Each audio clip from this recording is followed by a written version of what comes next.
সব খবরের আপডেট পেতে আমাদের চ্যানেলটি সাবস্ক্রাইব করুন এবং নিচের বেল আইকনটি প্রেস করুন।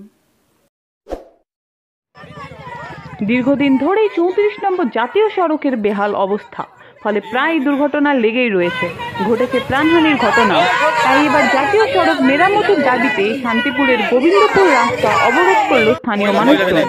সড়ক মেরামতির দাবিতে এলাকার মহিলারা বিক্ষোভ দেখায়। নদিয়ার শান্তিপুরের গোবিন্দপুর কালীবাড়ি লাগোয়া 34 নম্বর জাতীয় সড়ক দীর্ঘদিন ধরেই খারাপ হয়ে পড়ে রয়েছে।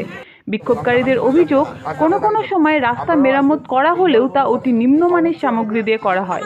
এমনকি রাস্তা মেরামতের কাজ অসম্পূর্ণ ফেলে রাখা হয়। ফলে যানবাহন চলাচলের সময় ধুলোয় ঢেকে যায় আশেপাশের ঘরবাড়ি।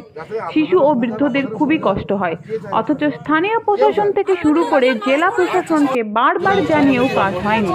এইসব অভিযোগ তুলে এলাকার মহিলারা আজ বুধবার 34 নম্বর জাতীয় সড়ক অবরোধ করে বিক্ষোভ শুরু করে। কি বলছেন বিক্ষোভকারীরা? আজ অন্তত 7-6 মাস ধরে রাস্তা পড়ে আছে। রাস্তা যখন টায়ার বাস্ট হয় খোয়ার তীরের মতো ছিটকায়, আশেপাশে যে থাকে সে সঙ্গে সঙ্গে আহত হয়। আদার সেই খোয়া ছিটকে বাড়ির মধ্যে চলে যাচ্ছে, বাচ্চা কাচ্চা বাড়ির মধ্যে খেলা করতে পারছে না। আপনি দেখতেই পাচ্ছেন মন্দিরটার কি অবস্থা, সাদাকার হয়ে গেছে। কিছুক্ষণ পরে আপনি গাড়ি যখন ছাড়া হবে দেখবেন রাস্তাটা পুরো অন্ধকার হয়ে গিয়েছে। কি নাম আপনার? আমার নাম রুম্পা মুর্মু।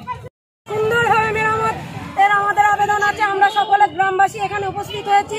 আমাদের ছেলে মেয়েরা বাড়ির বাইরে বাড়ির মধ্যে থাকছে, বাড়ির মধ্যে পাথর ছুটে গিয়ে টায়ার বাস্ট হয়ে অনেক আহত হচ্ছে, হসপিটালে নিয়ে যেতে হচ্ছে এই করোনার সময়ে। এর আগে কি বলেছেন একাধিকবার জানিয়েছেন প্রশাসনকে এরকম ধরনের ঘটনা? আগেও জানানো হয়েছে, কোনো ব্যবস্থা নেয়নি। কোনো ব্যবস্থা নেয়নি। কি নাম আপনার? আমার নাম লিপিকা সরকার।